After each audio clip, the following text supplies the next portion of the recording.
Breaking news చూస్తున్నారు. ప్రపంచ యాత్రికుడు నా అన్వేష్ పైన పోలీసులు సుమోటో కేసుని ఫైల్ చేశారు. అయితే మెట్రోలో యాడ్స్ ప్లే చేసిన విధానంలో ఆల్మోస్ట్ అధికారులు ఇంకా పోలీసులు కలిసి 300 కోట్ల రూపాయలు దోచేశారంటూ కూడా వరుసగా నా అన్వేష్ వీడియోలు చేస్తున్నారు. అయితే ఇదే నేపథ్యంలో నా అన్వేష్ పైన సుమోటోగా కేసు ఫైల్ చేశారు సైబరాబాద్ పోలీసులు.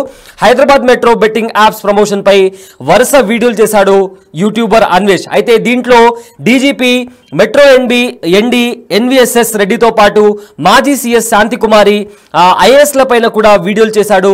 అయితే ఈ బెట్టింగ్ యాప్స్ ప్రమోషన్ లో 300 కోట్లు కొట్టేశారని కూడా నా అన్వేషణ వాళ్ళపైన అలిగేషన్ వేయడం జరిగింది. అయితే దీంతో అతడు తప్పుడు ప్రచారం చేస్తున్నాడు అని చెప్పి ఒక కానిస్టేబుల్ పోలీస్ స్టేషన్ లో కంప్లైంట్ ఇవ్వగా అన్వేష్ పైన పోలీసులు సుమోటోగా కేసు ఫైల్ చేశారు. అయితే డీజీపీతో సహా ఏడుగురు అధికారులు డబ్బులు దోచేశారంటూ కూడా కొన్ని హాట్ కామెంట్స్ చేశాడు నా అన్వేష. ఇదే నేపథ్యంలో అన్వేష్ పైన సుమోటోగా కేసు ఫైల్ అయింది. అయితే బెట్టింగ్ యాప్లను ప్రమోట్ చేసే వారిని ప్రమోట్ చేస్తున్నారని, అదేవిధంగా లంచాలు తీసుకున్నారని కూడా అతను ఆరోపిస్తున్నాడు. సో ప్రజెంట్ ఈ అంశానికి సంబంధించి మరింత సమాచారం మా ప్రతినిధి సురేష్ లైవ్ లో అందిస్తారు. రైట్ సురేష్, ఇప్పటికే నా అన్వేష్ పైన సుమోటోగా కేసు ఫైల్ అయింది. ఎప్పటి నుంచో అన్వేష ఈ న్యూస్లలో వస్తున్నాడు కంటిన్యూస్ గా, ఎందుకంటే చాలా మంది మీద అలిగేషన్ చేస్తున్నాడు. ఇప్పుడు ఏకంగా గవర్నమెంట్ లో ఉండే ఆఫీసర్స్ పైన అతను అలిగేషన్ చేస్తున్నాడు. సో ఏంటి ఈ కేసుకి సంబంధించిన అప్డేట్స్ ఏంటి?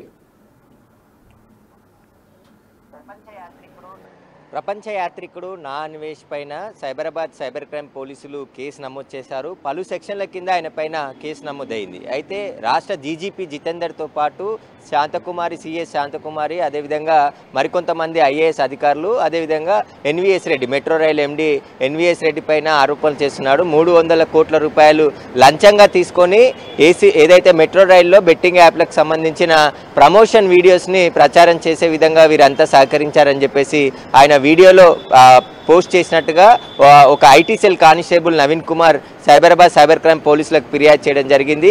ఐపీఎస్ అధికారులు, ఐఏఎస్ అధికారులకు సంబంధించిన పరువుకు భంగం కలిగించే విధంగా అన్వేష్ మాట్లాడాడని చెప్పేసి కూడా ఫిర్యాదులో పేర్కొన్నాడు. ఎలాంటి ఆధారాలు లేకుండా నిరూపమైనటువంటి ఆరోపణలు చేస్తూ ఆ వీడియో పోస్ట్ చేయడం జరిగింది. గత కొన్ని నెలలుగా అన్వేష్ ఈ బెట్టింగ్ యాప్ల ప్రమోషన్కి సంబంధించిన YouTube influencers, social media influencer పైన పోస్టులు పెడుతూ ఇటు ఆర్టీసీ సజ్జనార్తో కలిసి ఇద్దరు కూడా ఈ బెట్టింగ్ యాప్స్ పై పోరాడుతున్నామని చెప్పేసి కూడా ప్రచారం చేశారు. కానీ ఏకంగా ఇప్పుడు రాష్ట్ర డీజీపీ పైనే ఆరోపణలు చేస్తున్నారు, ఐఏఎస్ల పైన ఆరోపణలు చేస్తున్నాడు.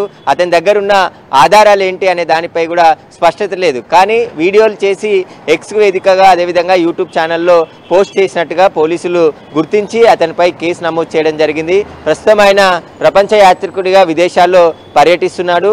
ఈ ఆరోపణల పైన ఎలాంటి ఆధారాలు లేకుండా ఆ డీజీపీ, అదేవిధంగా శాంతకుమారి, అదేవిధంగా ఎన్విఎస్ రెడ్డి, మరొక ఐఏఎస్ అధికారులు దానకిషోర్ మరొక అధికారిపై కూడా ఆరోపణలు చేశాడు. వారికి పరువుకు భంగం కలిగించే విధంగా అన్వేష్ మాట్లాడాడని చెప్పేసి కూడా దీనిపై ఫిర్యాదు చేయడం జరిగింది. ఫిర్యాదుపైనే సైబరాబాద్ పోలీసులు కేసు నమోదు చేసి దర్యాప్తు చేస్తున్నారు. అసలు అన్వేష్ ఎందుకు ఆరోపణలు చేశాడు, డీజీపీ జితేందర్కి ఈ మెట్రో రైల్కి సంబంధించిన అడ్వర్టైజ్మెంట్కి ఎలాంటి సంబంధం ఉంటుంది, అసలు వారికి ఈ దీంట్లో ఇన్వాల్వ్మెంట్ లేకుండా ఆరోపణలు చేసి నిరాధారమైన ఆధారాలు లేకుండా అతను ఆరోపణలు చేశాడు కాబట్టి అతనిపై చట్ట ప్రకారం చర్యలు తీసుకోవాలని చెప్పేసి కూడా ఒక కానిస్టేబుల్ ఫిర్యాదు చేయడంతో ఈ కేసు నమోదు చేసి దర్యాప్తు చేస్తున్నారు సైబరాబాద్ పోలీసులు. త్వరలోనే నా అవినేష్కు నోటీసులు ఇచ్చి హైదరాబాద్కి రప్పించే విధంగా చర్యలు తీసుకునే అవకాశం కనబడుతుంది. గత కొద్ది రోజుల నుంచి యూట్యూబర్లు కూడా అన్వేష్ తప్పుడు ఆరోపణలు చేస్తున్నారు, కొందరిపై కావాలని పనిగట్టుకొని అతను తప్పుడు వీడియోలు చేస్తూ పోస్ట్ చేస్తున్నాడని చెప్పేసి కూడా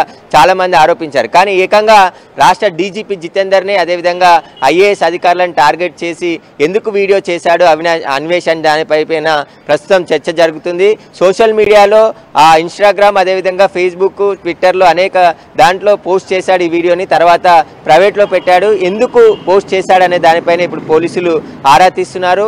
అన్వేష్కి సంబంధించి బెట్టింగ్ యాప్లపై ఇప్పటికే ప్రభుత్వం సిట్ ఏర్పాటు చేసి సీరియస్ గా దర్యాప్తు చేస్తుంది. బెట్టింగ్ యాప్ కి సంబంధించిన మూలాల వరకు వెళ్లి వారిపై చర్యలు తీసుకోవాలని స్వయంగా సీఎం రేవంత్ రెడ్డి అసెంబ్లీలో ప్రకటన జారీ చేశారు. సిట్ కూడా ఏర్పాటు చేసి దానికి ప్రత్యేక అధికారులను నియమించడం జరిగింది. ఒకవైపు సిట్ దర్యాప్తు జరుగుతున్న తరుణంలో ఇప్పుడు అన్వేష్ మళ్ళీ వీడియో ఎందుకు చేశాడు, ఏకంగా రాష్ట్ర డీజీపీనే టార్గెట్ చేసి అందులో 300 కోట్లు లంచంగా అధికారులు తీసుకున్నారని చెప్పేసి కూడా ఆ వీడియోలో ఎందుకు చెప్పాడనే దానిపైనే ఇప్పుడు చర్చ జరుగుతుంది. ఇటు పోలీస్ అధికారులలో కూడా అన్వేష్ ఏది పడితే అది మాట్లాడుతున్నాడు, ఎవరు పడితే వారిపై అలిగేషన్ చేస్తున్నాడు, కొన్ని ఆధారాలు లేకుండానే వీడియోలు చేసి సోషల్ మీడియాలో పోస్ట్ చేస్తున్నాడని చెప్పేసి కూడా అనేక మంది ఆరోపణలు చేశారు. కాబట్టి అన్వేష్ చేసిన ఆరోపణల ఆధారంగానే కొన్ని కేసులు కూడా నమోదయ్యాయి. మనం పరేషాన్ బాయ్స్ పంజాగుట్టలో ఉన్నటువంటి పరేషాన్ బాయ్స్కి సంబంధించి పంజాగుట్టలో కేసు నమోదైంది. అక్కడ యూట్యూబ్ ఇన్ఫ్లుయెన్సర్లు బెట్టింగ్ యాప్కి ప్రమోషన్ చేసి చాలామంది యువకులు వాళ్ళ ఫాలోవర్స్ అందరూ కూడా బెట్టింగ్ ఆడి నష్టపోయి ఆత్మహత్యలు చేసుకున్నారని చెప్పేసి కూడా వీడియోలు చేశాడు. కాబట్టి ఇప్పుడు అన్వేష్ పోలీసులను టార్గెట్ చేసి ఇప్పుడు ఈ వీడియో చేయడానికి గల కారణాలేంటి, అతని దగ్గర ఉన్నటువంటి ఆధారాలు ఏంటి? ఎందుకంటే మెట్రో రైల్లో ఆ బెట్టింగ్ యాప్కి సంబంధించిన ప్రమోషన్స్ జరిగాయి, వాటికి సంబంధించిన యాడ్స్ వచ్చాయి. కానీ అవన్నీ కూడా ఏదైతే మెట్రో ఆ అడ్వర్టైజ్మెంట్లో భాగంగా తీసుకొని వేసిందే వాటిని ఇప్పుడు పూర్తిగా తొలగించామని చెప్పేసి కూడా మెట్రో రైలు అధికారులు చెప్పారు. కానీ ఆ యాడ్స్ ప్రచారం చేయడానికి మధ్యవర్తిగా వీళ్ళందరూ పనిచేశారు. 300 కోట్ల రూపాయలు లంచంగా తీసుకున్నారని చెప్పేసి 300 కోట్లు లంచంగా తీసుకున్నారని చెప్పేసి అన్వేష్ ఆరోపణలు చేస్తున్నాడు. కాబట్టి దానికి సంబంధించి ఆయన దగ్గర ఎలాంటి ఆధారాలు లేకున్నా ఇలా వీడియోలు చేసి సోషల్ మీడియాలో పోస్ట్ చేశాడని చెప్పేసి కూడా కానిస్టేబుల్ ఫిర్యాదు చేయడం జరిగింది. ఇప్పుడు పోలీసులు కేసు నమోదు చేశారు. నెక్స్ట్ ఆ అన్వేష్ పై ఎలాంటి చర్యలు తీసుకుంటారు? మరి ఆయన విదేశాల్లో ఉన్నాడు కాబట్టి ఇండియాకి రప్పించి అరెస్ట్ చేసి చర్యలు తీసుకుంటారా, అసలు దీని వెనకాల ఉండి ఎవరు నడిపిస్తున్నారనే దానిపై కూడా వివరాలు ఆరా తీసే అవకాశం ఉంది. ఒకవేళ అన్వేష్ దగ్గర ఎలాంటి ఆధారాలు లేకపోయినా ఎందుకు ఇలాంటి కామెంట్స్ చేశాడనేదే ఇప్పుడు చర్చ జరుగుతుంది. ఎందుకంటే దాదాపు 3 రోజుల క్రితమే ఈ పోస్ట్ పెట్టాడు. ఆ పోస్ట్ని గమనించిన పోలీసులు ఆ కేసు నమోదు చేశారు. 29వ తేదీనే అన్వేష్ పై కేసు నమోదు చేయడం జరిగింది.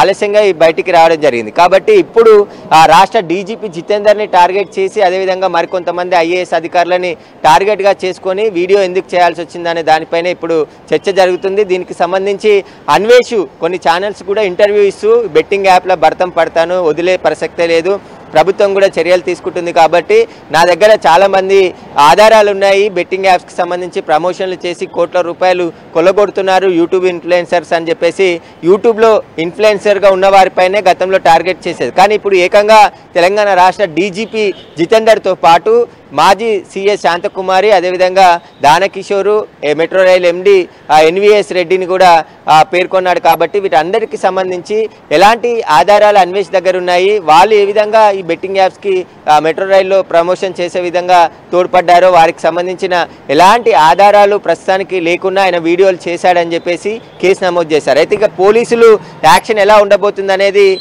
వారి దర్యాప్తులో తెలిసే అవకాశం ఉంది. అన్వేష్ని హైదరాబాద్ తీసుకొచ్చి అరెస్ట్ చేశారా, అనేక సెక్షన్లు అన్వేష్ పై ఇప్పుడు పోలీసులు పెట్టారు. వాటికి సంబంధించి ఐటీ యాక్ట్తో పాటు కొత్తగా వచ్చినటువంటి బిఎన్ఎస్ యాక్ట్లో ఉన్నటువంటి అనేక సెక్షన్లు అన్వేష్ పై పెట్టారు. కాబట్టి ఇప్పుడు అన్వేష్ దీనిపై రిప్లై వీడియో చేస్తే అన్ని విషయాలు బయటకు వచ్చే అవకాశం ఉంది. లేదంటే అన్వేష్ని అరెస్ట్ చేసి ఇక్కడికి తీసుకొచ్చిన తర్వాతనే ఈ కేసుకు సంబంధించిన విషయాలన్నీ బయటకు వచ్చే అవకాశం కనబడుతుంది. Right, thank you Suresh, thanks for the update. అయితే యూట్యూబర్